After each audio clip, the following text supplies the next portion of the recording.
Les voy a recordar el teorema con un dibujo sin escribir todo el enunciado. Sí, recordamos. Perdón, de Green. Teorema de Green.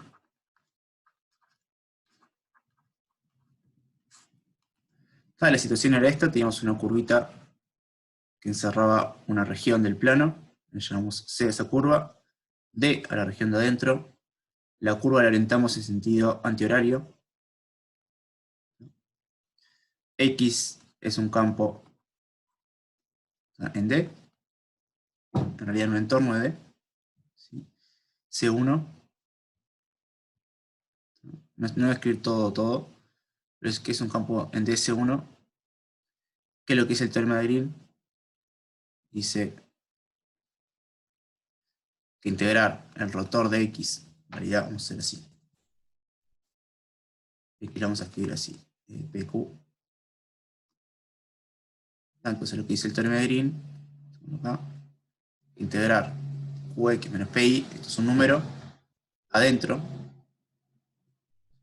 es igual a la integral de la circulación de X en el borde. Esto es igual al borde de... Bien, recuerden que esto es análogo al teorema fundamental del cálculo, ¿sí? Esto es análogo a esto.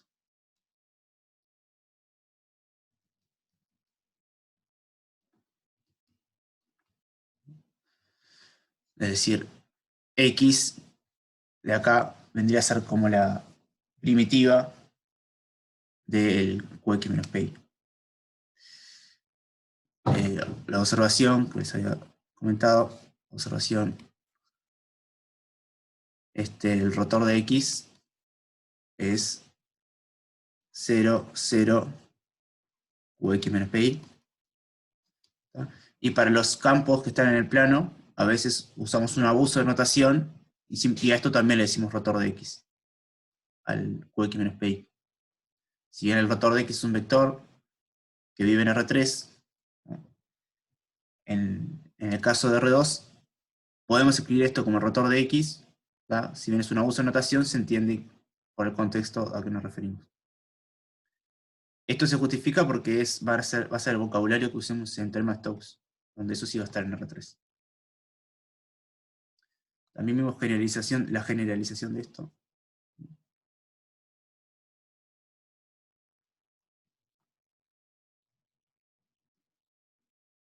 ¿No? Cuando no solo teníamos una curvita que encerraba un dominio, sino que en el dominio teníamos agujeros cuyos bordes también son curvitas cerradas simples, ¿no? Lo escribo acá por las dudas. C cerrada simple regular a trozos.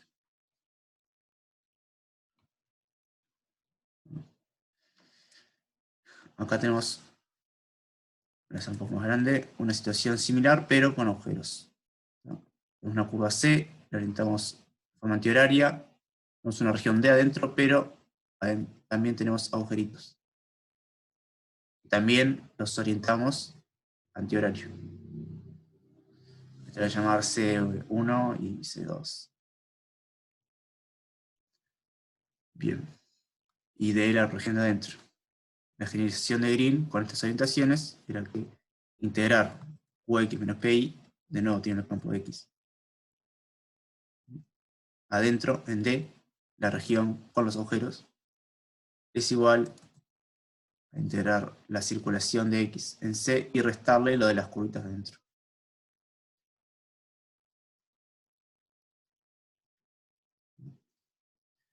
Recuerden que si las curvitas de adentro las orientan al revés, acá van a tener en vez de raíces sumas.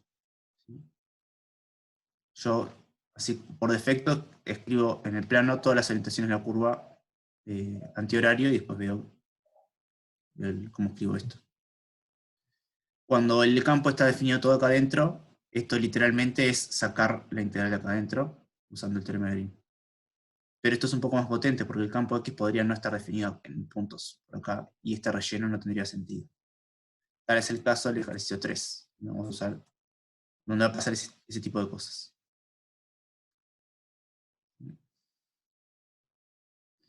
Estos son los teoremas con los que estuvimos trabajando.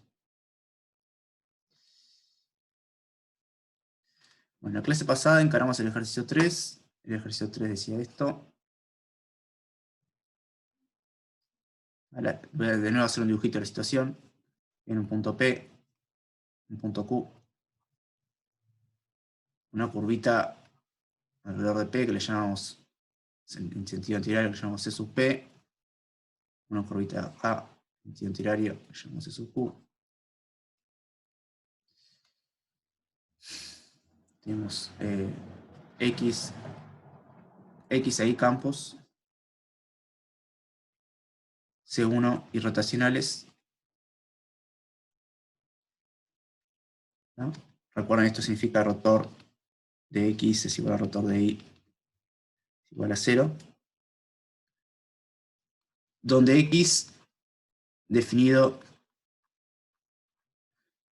en R2 menos el punto P y Y definido en R2 menos el punto Q. Es decir, P no está en el dominio de X, Q no está en el dominio de Y. Consideramos CAF la suma de estos dos, que está definida en todo el plano menos los dos puntos. Y el ejercicio era ver, básicamente, cuánto integraba F en una curva cerrada genérica, regular. En la parte A vimos esto. Si C, curva cerrada simple regular.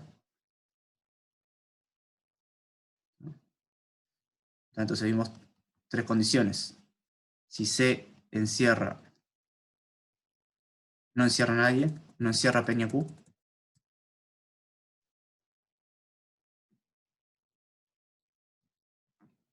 Entonces la integral de F ahí era 0. Si C encierra a P y no a Q, la integral de F en C es lo mismo que la integral de F en C sub P, que a esto le llamamos, que es igual que esto, y esto le llamamos I sub P. La integral de, lo escribo acá por las dudas, I sub P le llamamos a esta integral, y I sub Q a esta integral.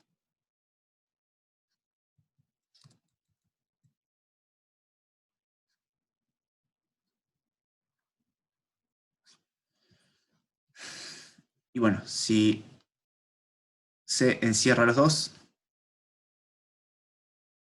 a ambos, entonces la integral de F en C era la suma de IP más IQ. Esto antihorario también.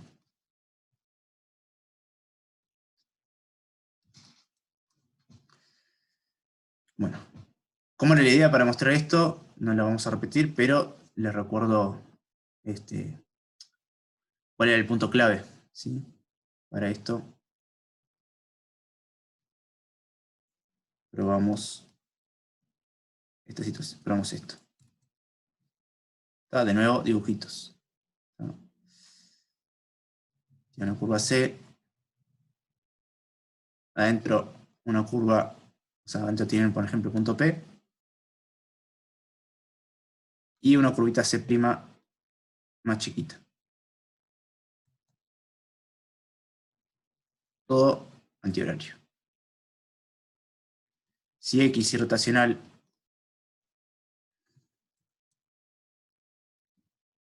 acá, en toda esta región, voy a llamar D a esto.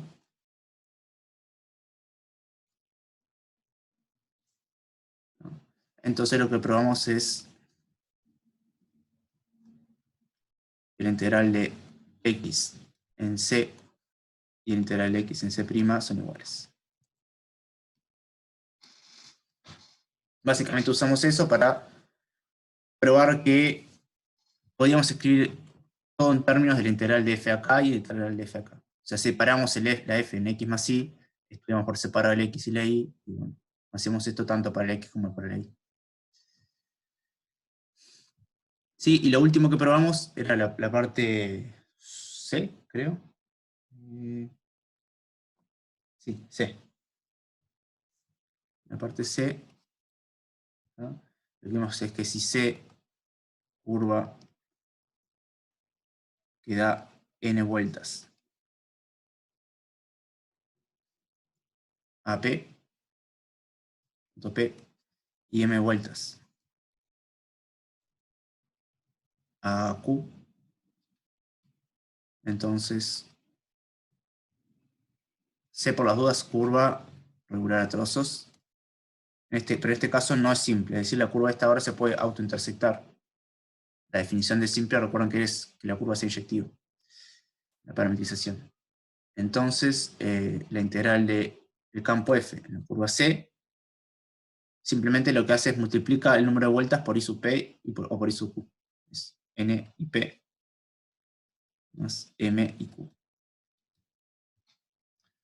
La observación es que N y M pueden ser positivos o negativos.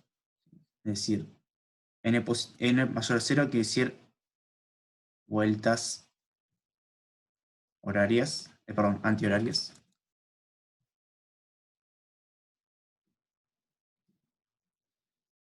N menor a 0, vueltas horarias. Es decir, lo antihorario para nosotros es lo positivo. Es decir, n vueltas puede ser n vueltas para un lugar, girando para un lado, girando para el otro. Esto básicamente lo probamos asumiendo que C se puede partir en pedacitos de curvas simples, donde cada una de esas curvas simples sabemos calcular la integral por la parte anterior. Por cada vuelta simple que le doy es un IP, entonces las voy sumando, se puede ir restando con el tema del signo y consigo esto. Bien, hasta acá llegamos la clase pasada. Ahora vamos a rapidito la parte D y seguimos de largo. La parte D dice probar que si I sub P es igual a I sub Q igual a 0, entonces F es de gradientes. F era igual a esto, no por dudas. De hecho, X es de gradientes e Y son de gradientes. F es la suma de esos dos gradientes, de hecho. Bien. ¿Se les ocurre cómo probar esto?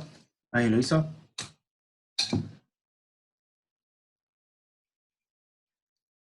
Lo que les digo es que para probar esto pueden ir un par de prácticos atrás. Ahí va. Tiene que ver con la fórmula de arriba. O sea, la fórmula de arriba me está diciendo algo.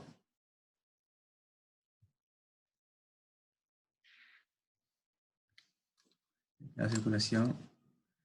Exacto. Ya te falta el remate nomás.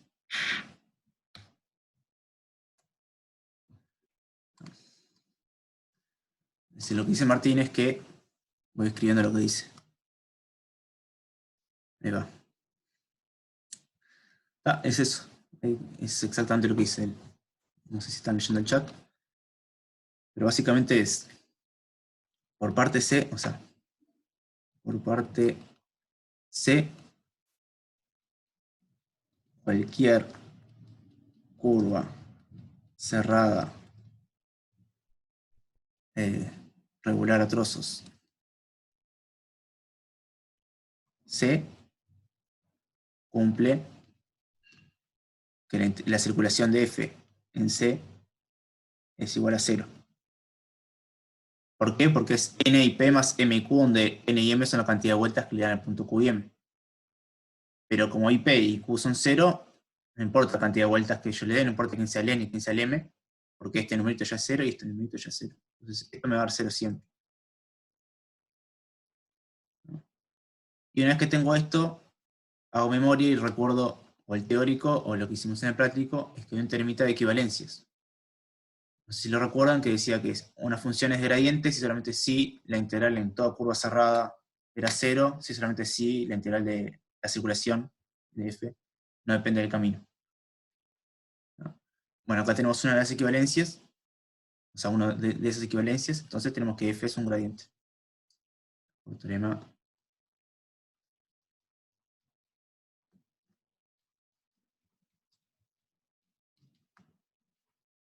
¿no? Por el tema de equivalencias, me refiero a eso que les acabo de decir.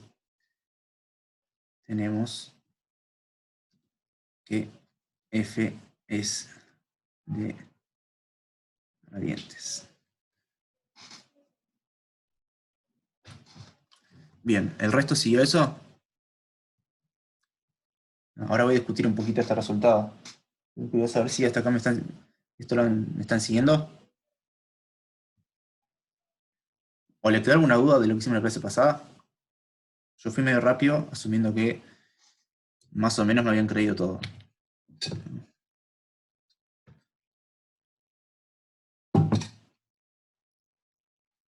Denme señales de vida, por lo menos. Una letra en el chat.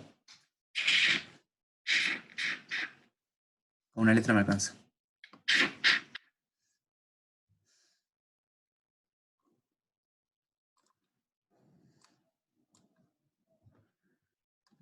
Buah, estarán muertos entonces.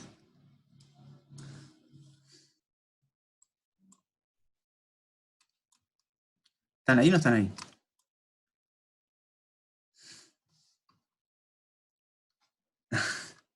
Está, bueno.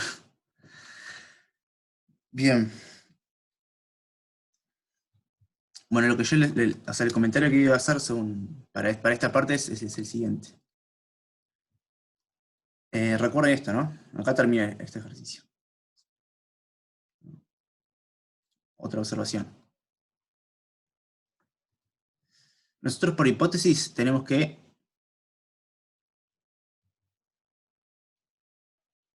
F es irrotacional.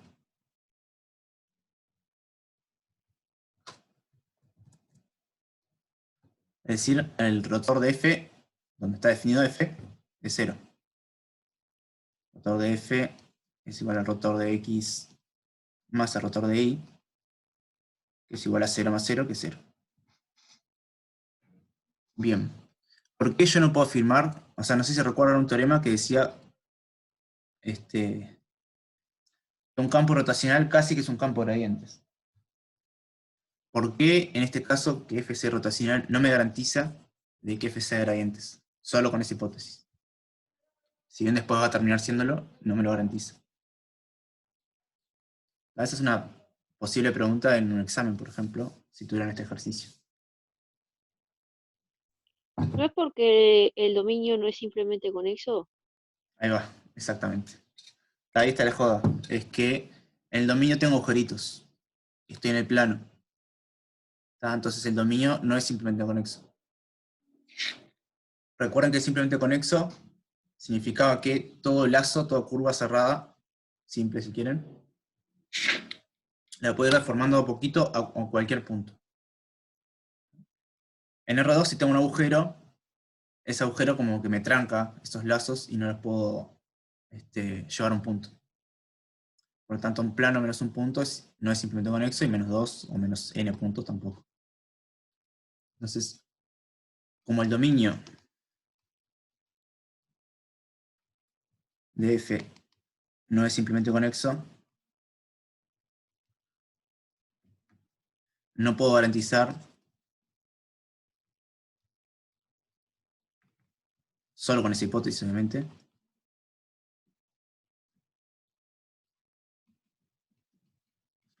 que F sea de gradientes.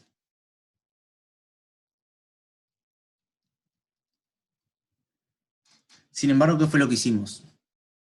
Cuando F es irrotacional, y bueno, hay dos puntitos que nos molestan, que nos rompen esto de simplemente conexo, nos fijamos en curvitas que encierran a esos puntos molestos. ¿Tá? Y cuando F es irrotacional, solo necesitamos saber cuánto vale la circulación de F en curvitas genéricas que rodeen esos puntos molestos.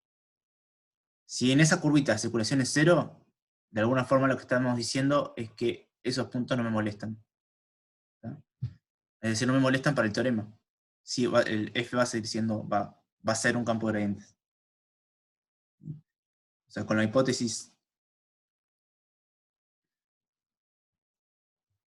extra de D, de la parte D, sí podemos afirmar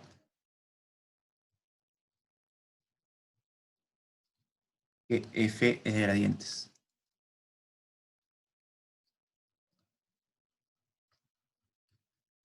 ¿Tá? Y otra parte importante que no le voy a escribir es esto: cuando tenemos un campo rotacional, ¿sí?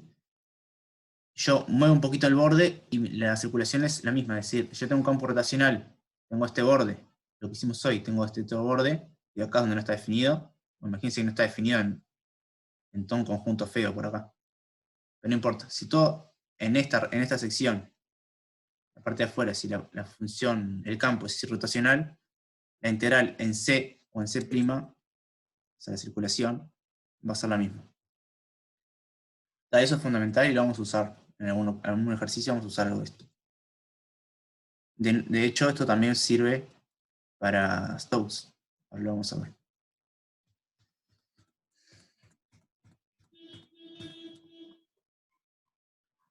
Bueno. Ejercicio 4, entonces ahora. Ejercicio 4 es simplemente, bueno, simplemente no, hay que darse cuenta cómo, pero es aplicar el ejercicio 3. ¿No? Lo voy a escribir tal cual está y ahora vamos a encargarlo. Calcular esta integral. En C, ahora decimos quién es C, este campo. Menos 3i sobre x menos 1 al cuadrado, más i cuadrado, más 2i sobre x menos 1 al cuadrado, más i cuadrado. Esto de x más 3 por x menos 1 menos 1 cuadrado, x cuadrado, menos 2 por x más 1.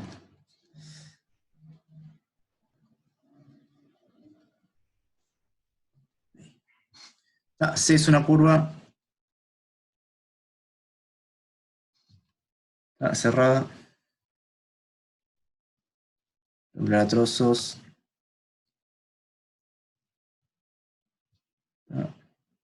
que da, ya les digo, 3 vueltas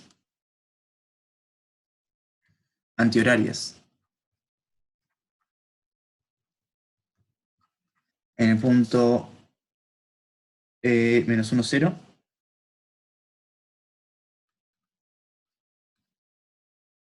y 2 vueltas horarias en 1, 0. Bien. Hay que calcular, la información que tenemos es lo que acabo de escribir. Hay que hacer esta cuenta. La gracia es justamente usar el ejercicio de arriba. Primero, recuerdan la notación, ¿no? de cuál es el campo que estamos integrando. ¿Sí? Recuerden que esta notación significaba que estoy integrando el campo cuya primera entrada es lo que está con la de x, su segunda entrada es lo que está con la y. ¿Sí? Es decir, f, si esto es a y esto es b,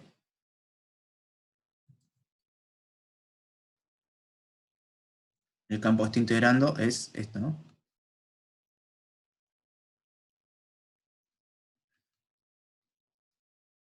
Que lo puedo escribir como f.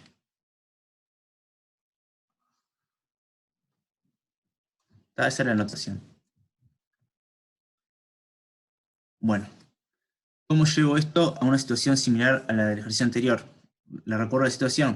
Lo vamos a escribir a f como una suma de campos irrotacionales que no estén definidos solo en un punto, cada uno de ellos. ¿Se les ocurre qué campos X e Y puedo usar para escribir a F?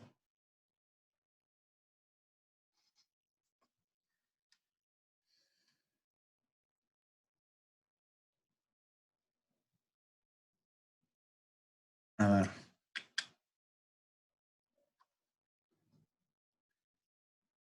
Si uso esos campos que decís, Martín, Espera, A0, 0B. Si uso esos campos, no van a salir rotacionales esos campos. Creo. Porque la joda está en el denominador de abajo. Vos estás diciendo agarrar el campo esto, 0, o 0, esto. Cuando hago las derivadas cruzadas, o sea, recordad que lo que yo quiero calcular es Qx menos Pi. Y quiero que esto sea 0. En el caso de A0, este tendría que ser el Q, el P, perdón, y este tendría que ser el Q. Si me tomo ese campo, Qx menos Pi va a ser igual a P sub I, que es igual a A sub I, la derivada según I, de todo esto. Y eso no me va a dar constante igual a 0. No estoy casi seguro. No va a dar ceros. Ya porque los denominadores no van a permitir sumar bien las cosas y no se van a cancelar, me parece. Así que hay que usar otros, ¿no? Además, fíjense lo siguiente. Tanto A como B no están definidos en todo R2. Pero recuerden que yo X quería que no esté definido X solo en un punto. Y Y que solo no esté definido en un punto. Es lo que yo les había llamado P y Q.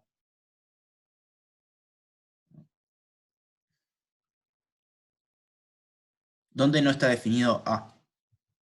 El campo A. ¿Cuál es el dominio de la coordenada A? ¿Eso lo ven?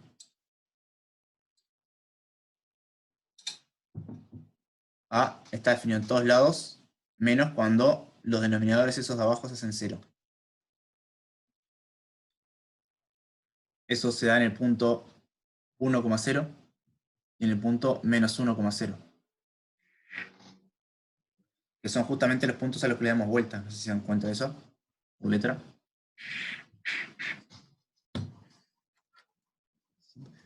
Y yo quiero que X esté definido en todos lados menos en un punto y todos lados menos en un punto.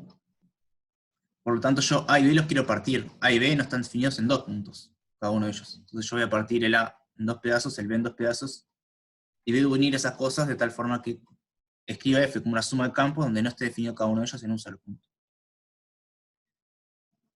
Por lo tanto, la opción que está, si ven eso, está casi cantada a elegir, es tomamos los campos X igual a menos 3i. Lo voy a escribir así. Menos 3i, 3 por x menos 1, sobre x menos 1 al cuadrado, más y cuadrado.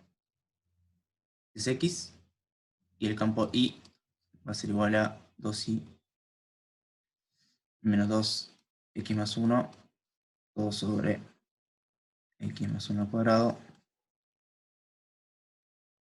Es esto en cada coordenada, simplemente para no escribir tanto. Escribe así.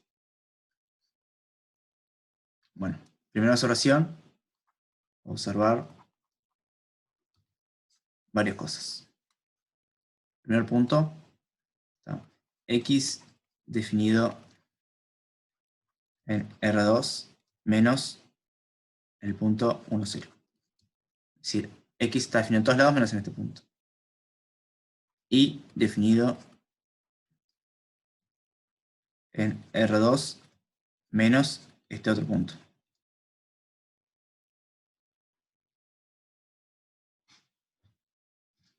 ¿Sí? ¿Qué más? Bueno, esto le dejo acá en las cuentas a ustedes, pero créanme que tanto X como Y son irrotacionales. Es decir, donde están definidos, cumplen que el rotor es 0. No están definidos. ¿No? Y si se fijan, esto es básicamente las hipótesis que estábamos usando antes. ¿No? Es decir, el menos 1, 0 el 1, 0 vendría a ser el P, el menos 1, 0 el Q. ¿Sí? Como el P. Punto P, tendría que ser el punto Q. X no está definido en P y no está definido en Q. F es la suma de estos dos campos. estos dos campos son rotacionales, estamos en las hipótesis del teorema anterior. Bien. En el teorema anterior vimos que cualquier integral de una curva cerrada regular a trozos solo depende de las vueltas que le da a los puntos P y Q. Entonces, básicamente, por esta parte de acá, por la parte C, tenemos que calcular el IP y el IQ, porque el N y M, que son la cantidad de vueltas, ya nos lo da la letra. Una es 2, una es 3 y la otra es menos 2. Hablemos bien. Lo que estoy diciendo es, por el ejercicio anterior,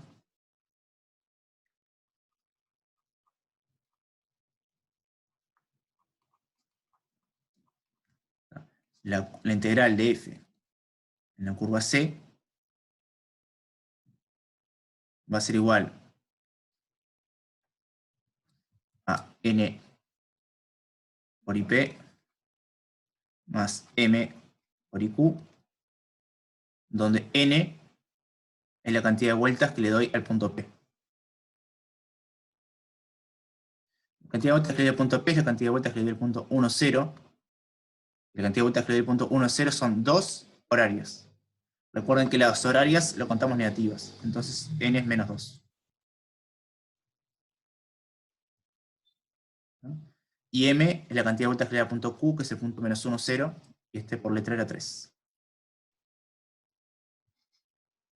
Entonces esto me queda menos 2IP más 3IQ. Solo hay que calcular IP e IQ. ¿Quiénes eran IP e IQ? La integral del campo F a lo largo de una curva cerrada simple que encierra P, el IP, o que encierra Q, el IQ. Cualquiera, simple, regular a trozo cerrado. En este caso vamos a considerar algunas que nos ayudan con las cuentas, pero no, todo el argumento del ejercicio anterior no dependía de cuál era la curva, simplemente era una curva que rodeaba el P o el Q. Entonces alcanza con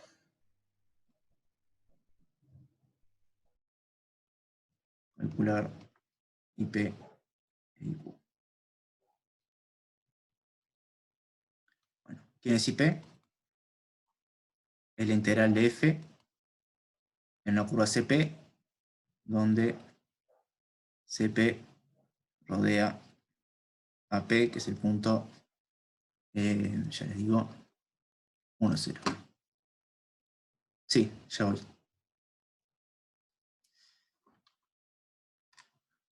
Para elegir X e Y, ¿tá? Me basé en que yo quería dos campos que solo no estuvieran definidos en un punto. ¿Tá? El campo era este, el A y B. Solo quería que el X no está definido en un punto, el Y no está definido en un punto. Si me fijo en las entradas de A y B, el A no está definido. ¿Sí? Vamos a escribir así. No definido en los puntos donde esto es S0 o donde esto es S0. O sea, en los puntos 1, 0 y menos 1, 0. Y este es lo mismo. No definido en acá, 1, 0, menos 1, 0. Esos son los únicos puntos donde no están definidas las entradas del campo. Ahora yo quiero escribir a esto como suma de campos, donde cada uno de los campos no estén definidos solo en un punto. Entonces lo que me agarré es la parte de A, que no está definida en 1, 0, y la parte de B, que no está definida en el mismo punto. Me quedé con ese campo. A ese campo le llamé X. El campo donde no está definido acá y donde no está definido acá le llamé X, que es justamente este, este. Ese es el X. No converte. El X es agarrarme estos de acá. Si te fijas, tiene el mismo denominador. ¿Sí? Eso es el único punto, si me agarro eso, donde no está definido el X, es en el 1, 0. Y bueno, el otro es el que llamé Y. Claro, hay que confirmar que son rotacionales, pero eso es a la cuenta del QX menos PI de estos campos. ¿Ah? Yo las hice crearme que le da a dar 0, esa es a la cuenta de las derivas parciales. ¿Sí? Pero se verifica. Estos son cuentas.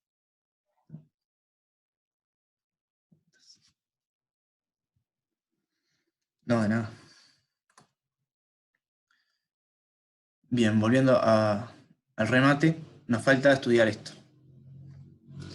Bueno, fíjense quién es X, por las dudas. X, o sea, nosotros queremos estudiar esto, que en realidad,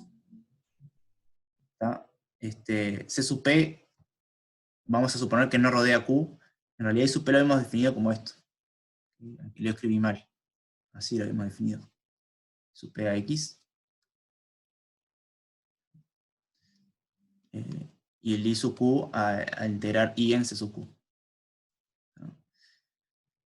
Bueno, si se fijan el X no está definido en el punto 1. Y fíjense que la parte de abajo es parametriza una circunferencia, ¿tá?, que está centrada en el punto donde no está definido, en el punto 1, 0. La parte de abajo es el radio, es un radio tomando referencia al punto 1, 0 en vez del 0, 0. Entonces lo que vamos a hacer es usar eso para simplificar las cuentas. Es decir, vamos a usar una parametrización que rodea el punto 1P, el punto P, de tal forma que la parte de abajo esta sea un radio constante. Por ejemplo, un radio 1. Con eso nos alcanza. Entonces, consideramos... CP no tiene por qué ser una circunferencia, pero en este caso nos ayuda. Consideramos alfa de t igual a coseno de t más 1 seno de t. Esto por las dudas es esto. Más 1, 0, donde este es el p. Es decir, agarrar una circunferencia y la centré en el punto P. Bien. ¿Cuánto vale X en alfa de t? O sea, yo lo que quiero es esto, ¿no? Por definición, esta tripulación es esto.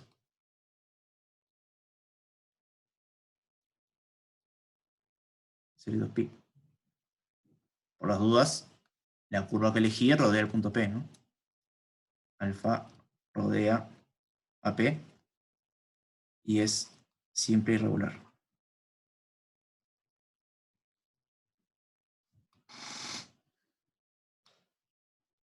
Bien, ¿quién es X de alfa de t? Hay que escribirlo, ¿no? Vamos allá arriba. X es menos 3i en la primera entrada y 3x menos 1 en la segunda. La parte de abajo de x, esto, acá, si lo sustituyen por x igual a coseno de t más 1, o sea, esto que está acá, con este 1 se cancelan y me queda coseno cuadrado acá, más seno cuadrado, me queda un 1 abajo, lo que les dije que era el radio. Entonces la parte de abajo es como que me va a quedar un 1, entonces solo me interesa la parte de arriba. Menos 3i, i era seno, y 3 por x menos 1, donde x es coseno más 1, o sea, me queda 3 coseno. En definitiva, esto de acá me va a quedar menos 3 seno de t, 3 coseno de t.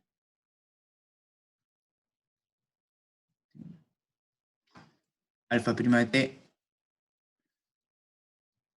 esto ya lo saben, es menos seno de t, coseno de t. Por lo tanto,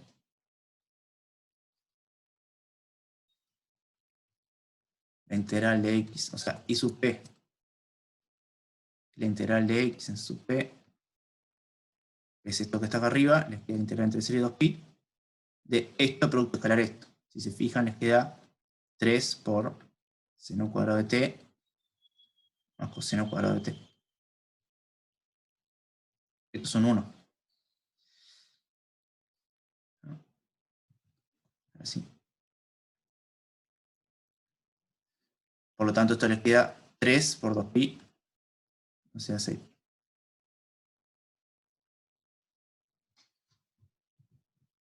Y después hace lo mismo con el campo y. Si se fijan, el campo y y el campo x son muy parecidos. ¿Cuál es la diferencia que tienen? Bueno, que el y, o sea, los dos son y, x básicamente, corridos y por un escalar. El campo y les queda es lo mismo, pero es una circunferencia. En vez de entrar en el punto 1, 0, la centro en el punto menos 1, 0.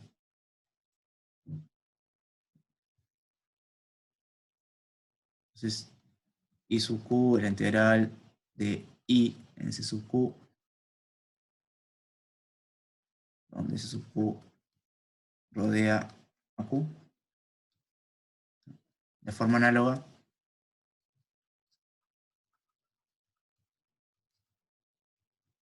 tomo la curva esta. Beta de t igual a coseno de t, ahora en vez de más 1, menos 1, seno de t. Y de beta de t le va a quedar menos 2 por i, o sea, menos 2, recuerden, 2i, perdón, sin el menos, 2i, o sea, 2 seno de t. Y acá les va a quedar 2 coseno de t. Perdón, menos 2 coseno de t. Si se fijan, es totalmente análogo a la parte anterior. La parte anterior me queda lo mismo, pero con un, en vez de con un 2 y menos 2, con un menos 3 y 3. Beta prima me queda menos seno de t, seno de t. Cuando hacen producto escalar, de nuevo, les queda, este por este les queda menos 2 seno cuadrado, y este por este menos 2 coseno cuadrado. Ahí va. Entonces, I sub Q es igual a, me queda 2 menos 2 por seno cuadrado de t, más coseno cuadrado de t, ya sería 2pi. Y esto me queda menos 2 por 2pi, o sea, menos 4pi.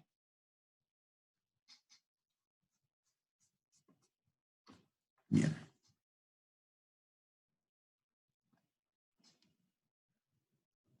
Y ahora simplemente hay que concluir. Tenemos I sub p, tenemos I sub q, entonces hay que sumar esto. Entonces, por último,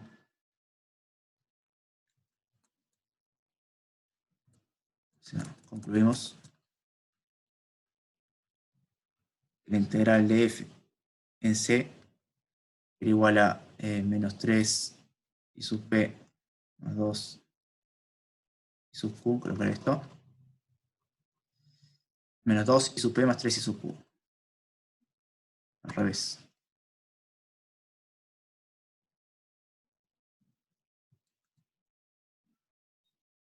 Esto les queda menos 2 por 6pi más 3 por menos 4pi. Y si no tengo malas cuentas en ningún lugar, corríjanme si no, esto les queda menos 12pi menos 12pi, o sea, menos 24pi.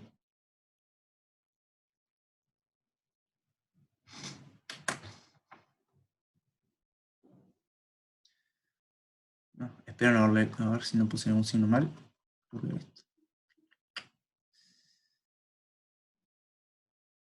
Bien.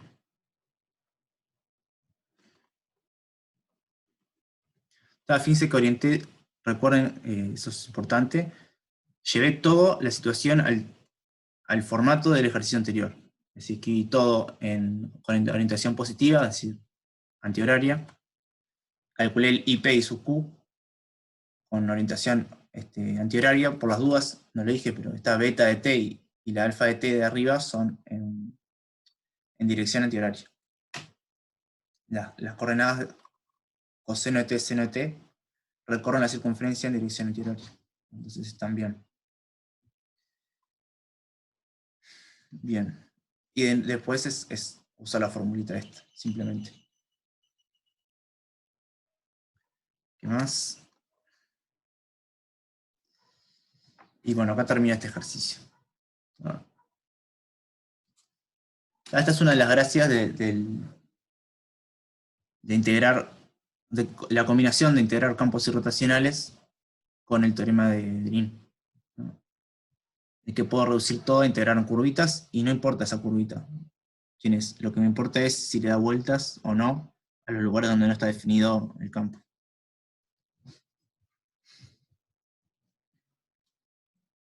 ¿No he seguido hasta acá?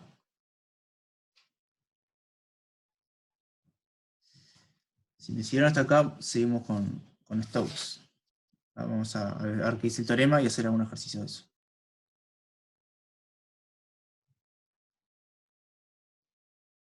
¿Sí? Bueno. Teorema de Stokes.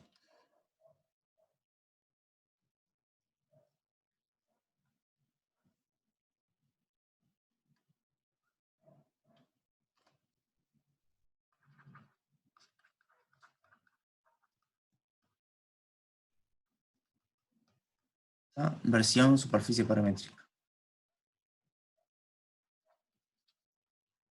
Aunque es casi lo mismo. La ventaja, esto capaz que lo ven en teórico, la ventaja de arrancar con una superficie paramétrica es que en función de la parametrización no me hago muchos líos con el tema de la orientación. Simplemente eso.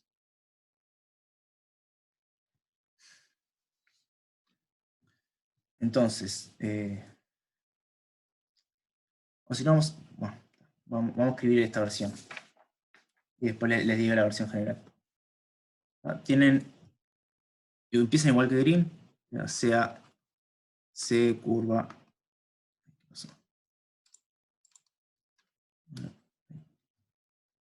C curva cerrada, simple, regular a trozos, en el plano. U la región, D la región de adentro, si quieren.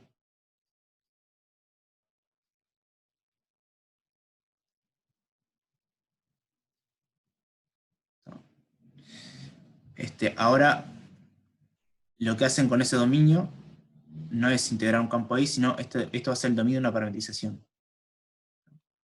Phi de la región con el borde, o sea, la clausura, en S incluye en R3, parametrización regular, simple regular.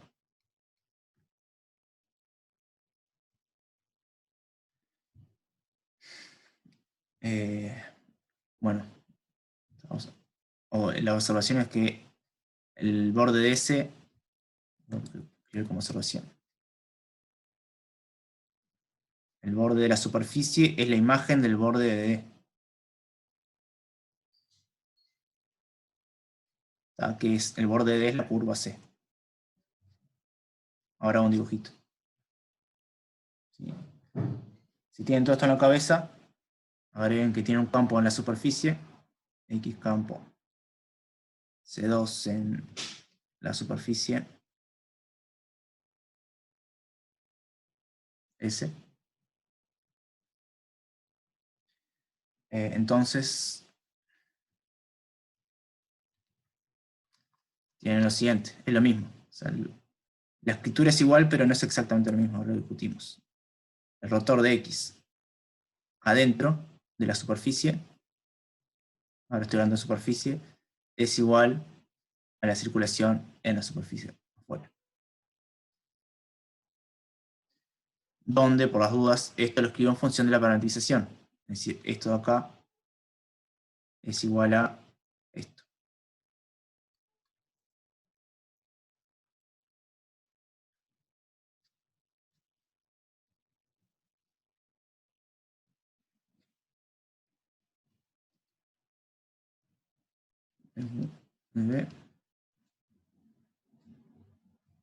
Y esto que está acá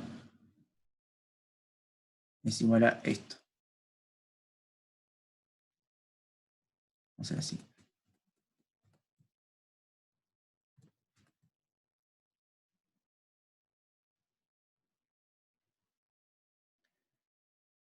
En un intervalo ahí. No sé. Y es un intervalo. Donde beta de t es es la imagen por phi de alfa de t,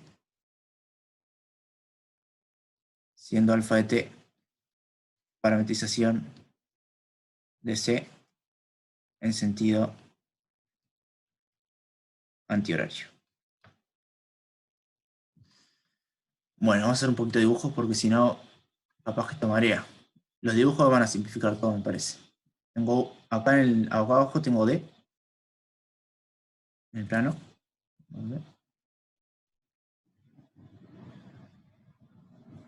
También dominio D, la curvita C,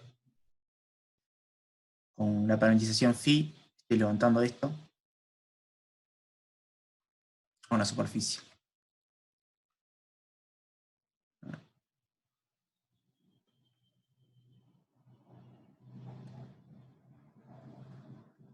Esta es la superficie de S, y este es el borde de S, esta curvita, que es a su vez la imagen de C.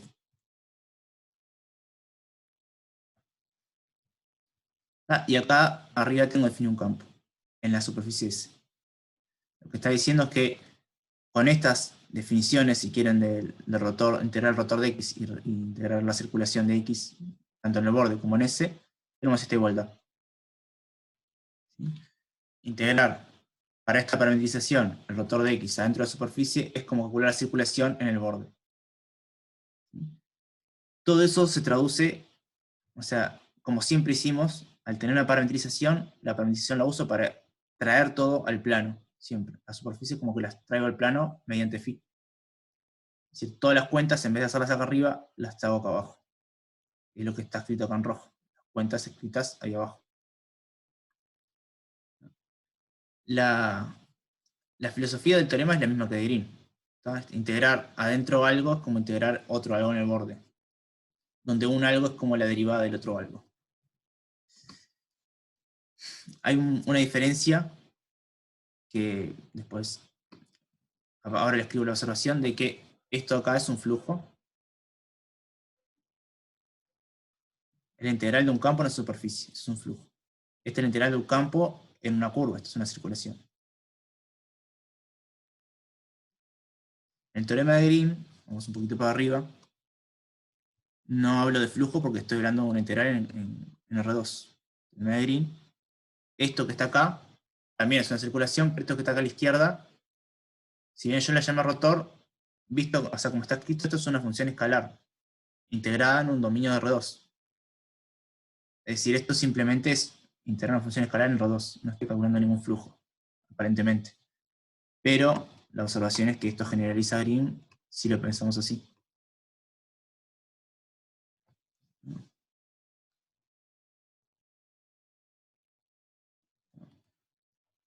Esto generaliza a Green.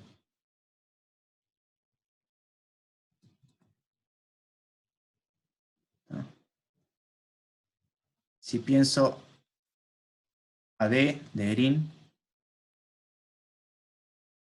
como D por 0,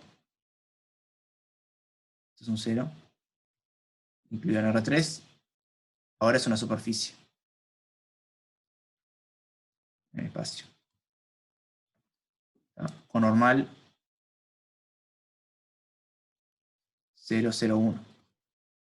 Entonces, obtengo que la integral del rotor, o sea, X es esto. O sea, X ahora, pienso esto en R3. Está en R2, pero lo puedo pensar metido dentro de R3 simplemente agregando la tercera coordenada igual a 0. O sea, X va a ser así. P, Q, 0. Entonces, la integral en D por 0, superficie, del campo X, del rotor de X, perdón. El rotor de X me da esto. Por definición, esto, antes del flujo, es esto.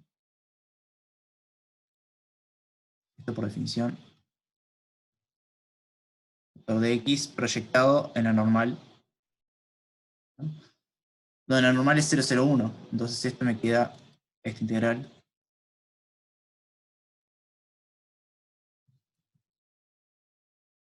Cero, 0, 0, UX menos PI por 0,01. Esto es exactamente integral de Qx menos Pi en D. Y esto es exactamente lo que dice cualquiera de los dos teoremas. El borde de x igual a c, la circulación de x. Lo que me dice Stokes es esto. Esto es igual a esto. Pero esto también es igual a esto. Y esto es lo que dice Green. Esto es Green. Vamos a hacer así. Esto es Green. Y esto de acá abajo es Stokes. ¿Está? Para el mismo caso. El D por 0 es simplemente, o sea, en un conjunto R2, toda cosa de R2 la puedo pensar en R3, pensándolo como en el plano Z igual a 0, que es un plano. Entonces, el conjunto D, que está en el plano, lo puedo pensar acá. Lo puedo pensar enchufado acá.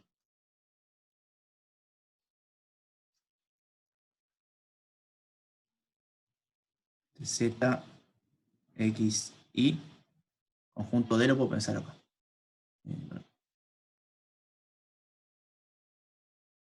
Conjunto D. Sentido antihorario, esta lo puedo hacer. Si lo pienso en el espacio ahora, D lo puedo pensar como una superficie. D por 0 lo pienso como superficie, donde si quieren la parametrización es trivial. Donde la parametrización es phi de D en R3, tal que phi de XY se igual a XY 0. Entonces a D ahora lo pienso en el espacio. ¿No? Es decir, es la misma D. La estoy pensando dentro de un espacio más grande, pero en definitiva es lo mismo. Y el campo X también. El campo X igual a PQ lo pienso en R3 como PQ0. Que es la forma natural de pensar en R3 y es como definimos el rotor en realidad para un campo en R2. Lo extendíamos a un campo en R3, moderando la coordenada 0 y calculando el rotor de eso.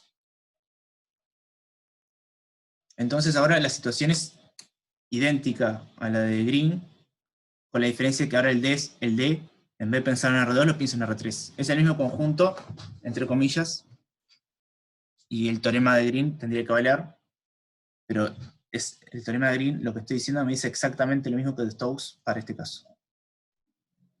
Es decir, acá tengo la normal. La n está acá. La n está ahí y el campo X vive acá, en el plano. El campo X vive en el plano y la n está ahí.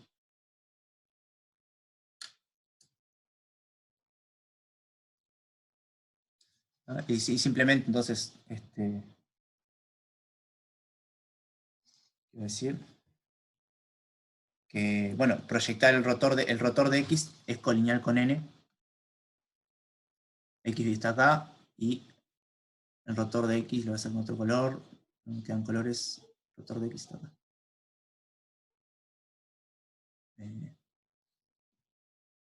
N y rotor de X colineales. El dibujito es. Entonces se me simplifican las cuentas, es lo que está acá. Este es el rotor de X y este es el N, son colineales. Bien. Fíjense que dice exactamente lo mismo, o sea, el teorema. Integrar rotor adentro es como integrar circulación en el borde. Son contextos distintos, uno es más general que el otro. O sea, los conjuntos de R2, los abiertos como el D, los podemos pensar siempre como superficies planas, son superficies. Lo que no me estoy metiendo acá es con el tema de la orientación todavía, porque está todo escondido dentro de la parametrización de alguna forma. está el tema de si la condición revierte o no revierte orientación. Lo que estoy ganando acá, con esta escritura así, es que si revierto orientación acá, tengo que poner un signo de menos, pero al escribirlo así también revierto orientación en la parte de la derecha, entonces también pongo un signo de menos. Entonces la igualdad sigue valiendo. En general, si tengo que escribir el teorema sin una parametrización, o sea, no una superficie parametrizada por una sola función, necesariamente, sí o sí tengo que hablar de orientaciones. ¿No? El tema que hablar de orientación en el plano es fácil, para una curva cerrada, horario o antihorario, y punto. En el espacio no tengo orientaciones horarias y antihorarias. Es decir, no hay una orientación predilecta para una curva cerrada. Sin embargo, si esa curva cerrada es un borde de una superficie orientable, ahora sí hay formas de hablar de orientación positiva o negativa, o compatible con la orientación de S, o incompatible. En general,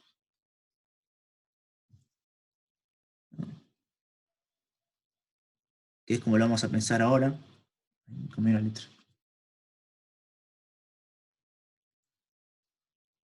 En general, el teorema dice que si S superficie no paramétrica necesariamente, y borde S, el borde, X campo, estoy siendo un poquito informal, pero quiero ser rápido, C1 en realidad, en S, o en el entorno de S, en realidad. Entonces, lo mismo,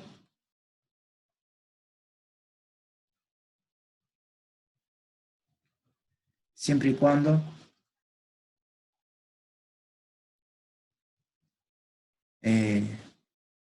hay hipótesis que ignoré, S superficie orientable, ¿no? Entonces, esto ocurre siempre y cuando la orientación del borde S sea compatible con la de S. Ahora les digo qué es eso.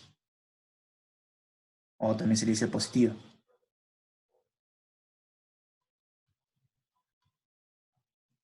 Y la explicación que les voy a dar es gráfica y que les va a servir para los ejercicios. Es la siguiente. Tengo una superficie así, con borde S, el borde S, y la normal es para acá. Esta es la normal, que es la orientación. Recuerden que dar una orientación es elegir una normal para la superficie. ¿No?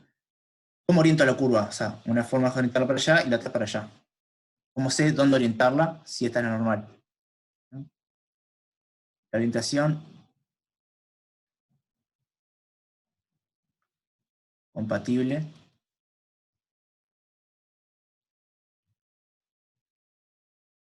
en el borde S es aquella tal que si camino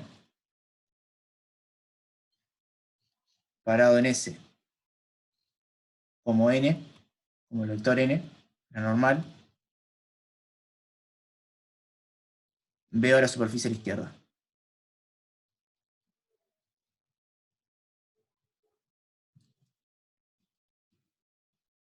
Entonces ustedes tienen que pensar que el N es un macaquito que camina arriba de la superficie. El macaquito se acerca al borde y empieza a caminar. ¿Para dónde camina? Tiene que caminar de tal forma que la superficie está de su lado izquierdo. ¿Ah? Es decir, miren, el N se acerca al borde, el borde está como por acá.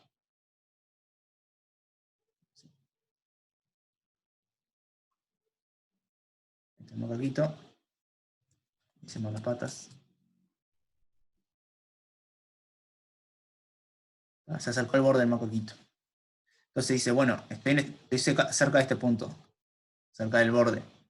¿A dónde tengo que caminar para ver a la superficie a mi izquierda? La respuesta es para acá, para donde estamos nosotros. Esta es la superficie, la orientación, perdón,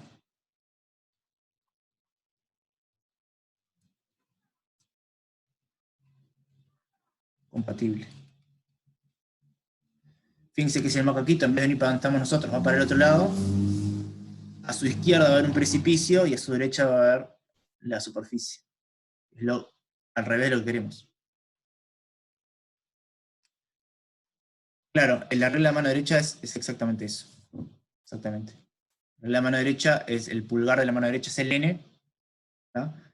Y como encierro yo, es la circulación positiva. Es decir, el N es mi pulgar, y cómo gira mi mano es la dirección en la que, cómo gira el resto de los dedos, es la dirección en la que tiene que ir la curva. Exactamente eso. Bien, es todo lo mismo. De todas formas, ¿qué me puede cambiar todo esto? En un signo de menos. Es lo más grave que puede pasar. Pero hay que tenerlo en cuenta. Todo esto, en la superficie paramétrica, está escondido en la parametrización, acá adentro. Por eso de esta forma, a veces es más fácil en la teoría, pero en la práctica es más fácil pensar en esto. ¿Por qué es más fácil pensar en esto? Porque fíjense acá, ¿cómo definí yo el borde de ese?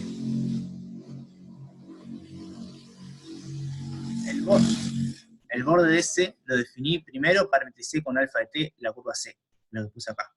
Alfa de t parametrizo C. Después de parametrizar C, con la parametrización phi la tiro para arriba. Es decir, para esta escritura que está acá, necesito sí o sí la parametrización de la superficie S para poder escribir todo esto. O sea, necesito calcular phi. Sin embargo, en muchos casos, yo solo voy a calcular el borde sin calcular la parametrización de S. Cuando hago eso, ahí sí tengo que tener cuidado en poner la orientación bien. Ahora vamos a ver con un ejemplo. Rapidito. Es decir, en la práctica hay que tener en cuenta este dibujito de acá. Orienten o sea, dada la normal, dada la normal es por letra, o si no es por letra, bueno, elijan el que quieran en realidad, pero por lo general hay una predilecta.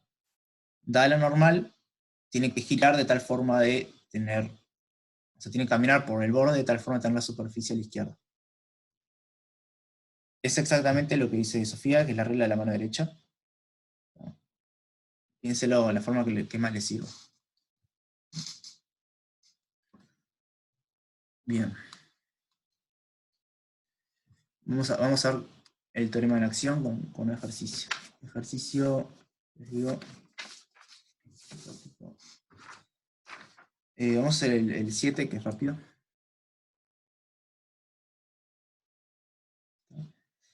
Ejercicio 7 es, literal, calcular esto. El rotor de un campo X en una superficie S, donde X es el campo, ya les digo, X a la 3 menos Y a la 3, 0. Y S es la semiesfera con X mayor o igual a 0. Es decir, la mitad de la esfera, o sea, quedan con la mitad de la esfera que tiene la coordenada X mayor o igual a 0. Bien, ahora es donde vamos a ver que no hay que hacer tantas cuentas como uno esperaría a la hora de integrar esto sin el teorema. ¿Sí? Tiene que calcular el rotor de X, tiene que parametrizar S y hacer todas esas cuentas que no vamos a hacer por el teorema de Green, de Stokes. Bien. Un dibujito primero de quién es la esfera.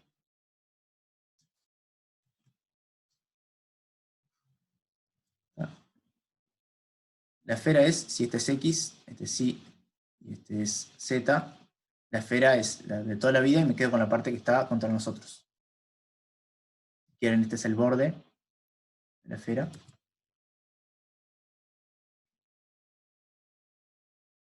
Es el borde y la esfera está del lado nuestro. Es el punto de corte.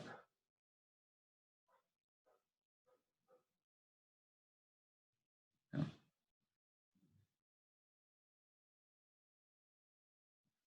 Me quedan con la esfera de este lado.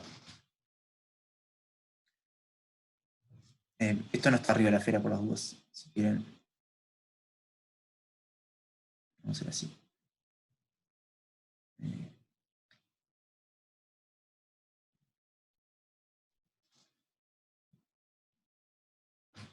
Bueno, estaba mejor lo antes.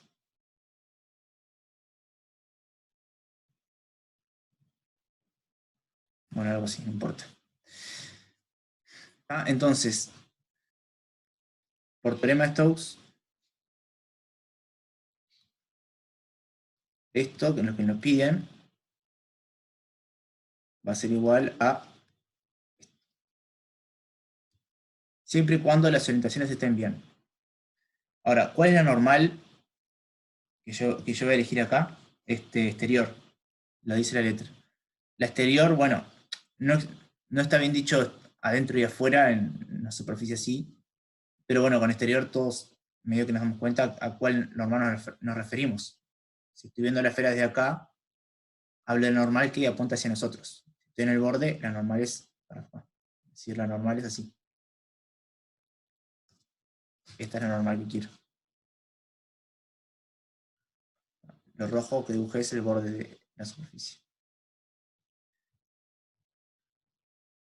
Sí, entonces, bueno, volviendo a la orientación que busco en la curva roja, tengo que buscar una orientación de tal forma que o bien cumpla con la regla de la mano derecha, ¿no? O bien, si soy el macaquito N, camino de tal forma que mi superficie está a la izquierda. En cualquiera de las dos formas, obtengo que la circulación va a ser esta. La orientación va a ser esta. No sé. Vamos, le dibujo el macaquito acá. El N viene hasta el borde, el macaquito viene hasta el borde, acerca al borde. ¿No? Y cuando se acerca al borde, mirando la dirección en la que camina, tiene que tener la superficie a la izquierda. Entonces, si camina para allá, con el ojo acá, voy a dejar el ojo acá. Ahí está el ojo. Si camina mirando para allá, a la izquierda de él está la superficie, que somos, o sea, del lado que estamos nosotros, y a la derecha no hay nada. Entonces, esta es la dirección correcta. Y si ponen el pulgar en la dirección del N, es un poquito complicado, o sea, a veces puede confundir lo del pulgar, porque el N acá es así, y el N en este punto es hacia nosotros. Pero en definitiva, la normal está como apuntando hacia nosotros. O sea, depende de la superficie, a veces es más claro con la mano derecha, a veces es más claro con el macaquito este. El de la regla de la mano derecha no es muy claro dónde el pulgar, cuál N de todos los N agarro posibles. Pero en definitiva es la normal que viene hacia nosotros, o sea que el pulgar como que nos apunta hacia nosotros. Pero bien, yo prefiero usar la del macaquito porque a veces la mano derecha me confunde.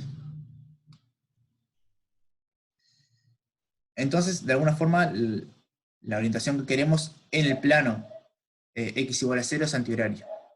Cuando estoy en un plano sí puedo hablar de orientación horaria y antihoraria. En el espacio ya no. Entonces, bueno, una parametrización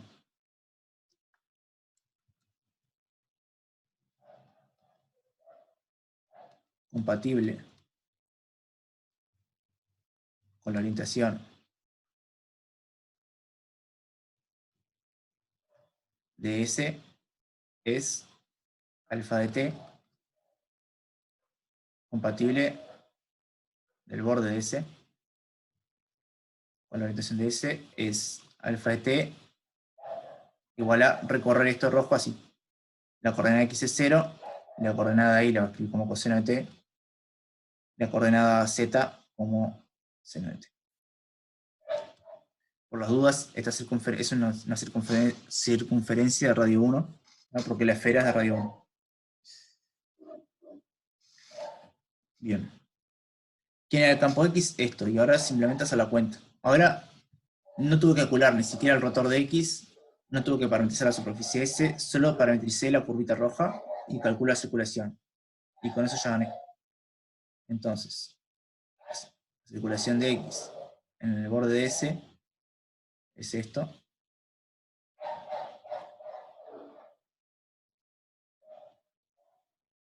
sería 2pi. Esto es igual a...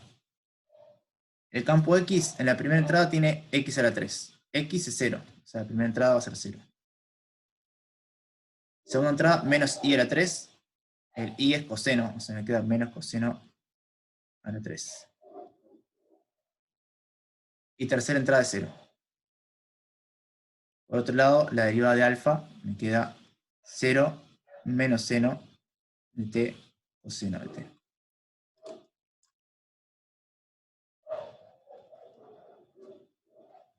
Por lo tanto, esta integral me queda integral entre 0 y 2pi de coseno a la 3 por seno de t. Ahí está primitiva, con la primitiva esto es fácil. Si quieren, lo pueden hacer rápido con el cambio de variable u igual a coseno. Y u' le va a quedar menos seno, que es casi que esto, un signo de menos. Este cambio de variable lo sacan rápido, pero créanme, o verifiquen nomás, que les queda coseno menos coseno a la 4 sobre 4.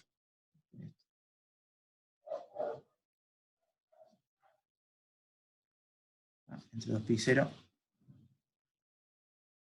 Y bueno, el ángulo 2pi y el ángulo 0 son el mismo ángulo, o sea que esto me tiene que dar 0.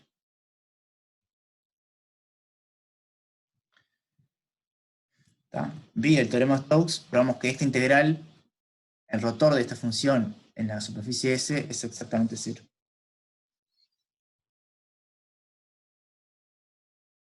Hay algunos detalles más, pero voy a comentar, pero ¿entendieron esto?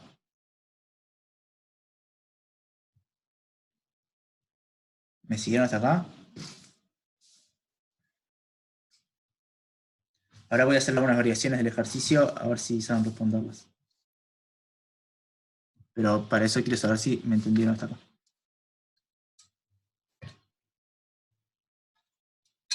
¿Alguien no me siguió? ¿Qué hable ahora?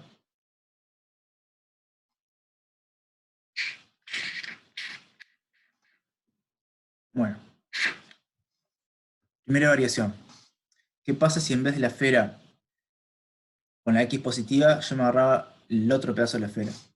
Con la X con los... O sea, la esfera con los X negativos. ¿Se dan cuenta qué tendría que variar? ¿Hay que variar algo? ¿Cuál sería el resultado? ¿Cómo lo calculo? La primera pregunta es, ¿el resultado es el mismo?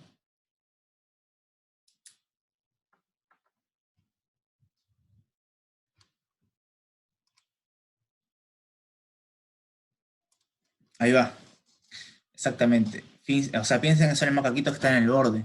Y ahora les cambiaron, en vez de agarrar la esfera de este lado, agarran la esfera del otro lado. Entonces el macaquito que camina por el borde para tener una superficie a su izquierda tiene que caminar en el otro sentido. Por lo tanto, si me agarro la otra superficie, hago exactamente lo mismo, con la salvedad que la curva la tengo que parametrizar para el otro lado. Es decir, la orientación buena, cuando me agarro el otro pedazo de superficie, es al revés que esta. ¿En qué me cambia eso? En un signo de menos, a la hora de calcular la circulación. Como la circulación es 0, la otra me da menos 0, que también es 0, o sea que me da lo mismo. ¿Sí? Es decir, no me cambia casi que en nada, simplemente en la orientación de la curva. Otra, si ahora, en vez de agarrar esta superficie, el ejercicio fuera así. O sea, observación.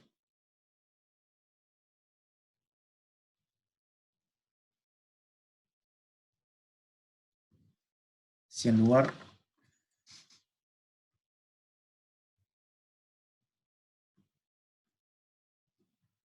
de tomar la semiesfera, considero la misma situación,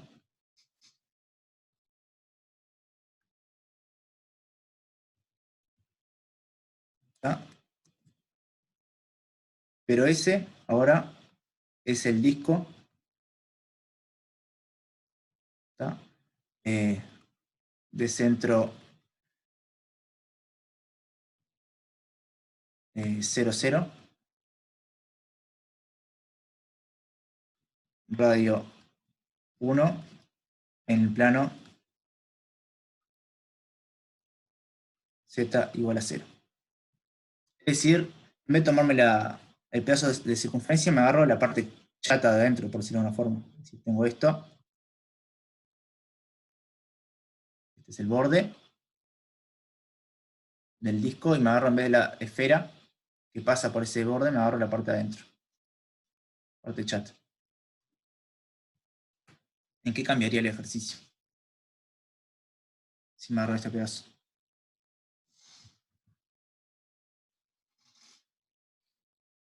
¿Tá? Con la normal hacia nosotros. Elijo esa normal.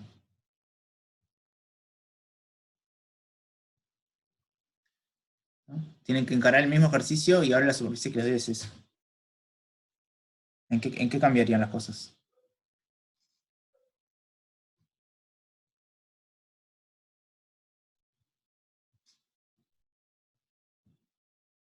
No, la dimensión es la misma.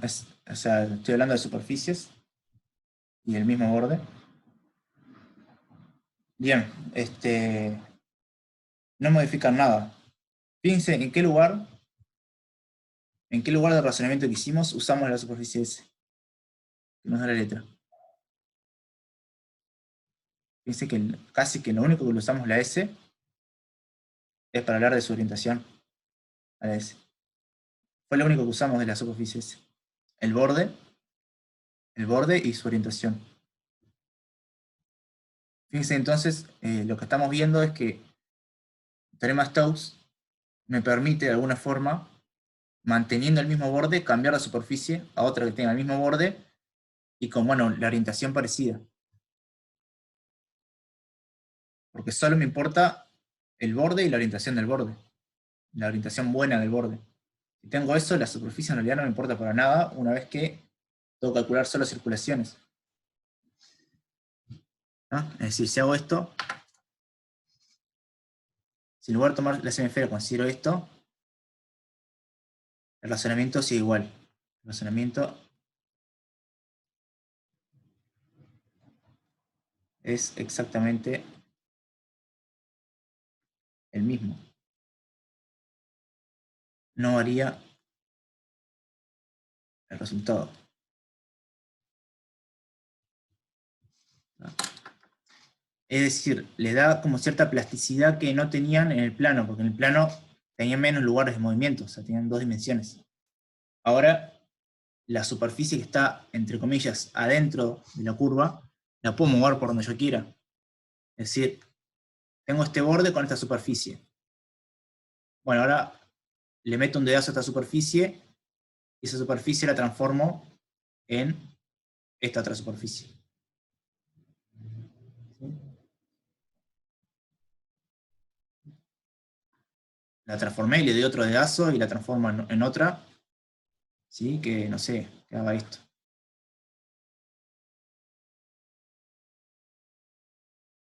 No importa. Voy cambiando la superficie, siempre sigo manteniendo el mismo borde, sigo con la misma orientación del borde. No importa cómo cambie la superficie, mientras mantenga el borde, integrar el rotor acá, o integrar el rotor acá, va a ser siempre lo mismo, porque siempre mantengo el borde con la misma orientación, que es la buena. En definitiva, esto algunas veces me permite como, por ejemplo, imagínense que tienen que calcular este rotor de acá. Este rotor con esta superficie fea, toda deforme. Bueno, dicen, bueno, en vez de eso calculo la circulación en esta circunferencia. Imagínense que esa cuenta también les queda mal. Pero lo que sí pueden ver es pasar por eso para ver que integrar el rotor acá es lo mismo que integrar el rotor en esta otra superficie que es la del piso. Y capaz que esa cuenta sí les queda fácil. Entonces, de alguna forma Stokes les permite cambiar la superficie en la cual integrar el rotor, pasando por el borde. Eso es exactamente lo que vamos a hacer en el ejercicio 6, en la clase que viene. Este jueguito de cambiar de superficie. ¿Sí? En la clase que viene vamos a arrancar con el ejercicio 6. Después me gustaría encarar el ejercicio 10, el 11, ¿no? El 15. Esos son por lo menos 3 ejercicios que quiero, 4 ejercicios que quiero encarar la clase que viene. La clase que viene, ya estamos en la hora, pero les voy comentando para que sepan, la clase que viene quiero encarar esos ejercicios y introducir por lo menos el enunciado del teorema de la divergencia o teorema de Gauss. Así la otra clase nos ponemos puramente a hacer cuentas con eso, teorema de Gauss. O sea, la clase que viene seguimos con Stokes y hablamos del teorema de Gauss y después ya la otra sí, hacemos ejercicios de Gauss. Bien, ya estamos en la hora. Yo voy a cortar la grabación por acá, pero me quedo para dudas.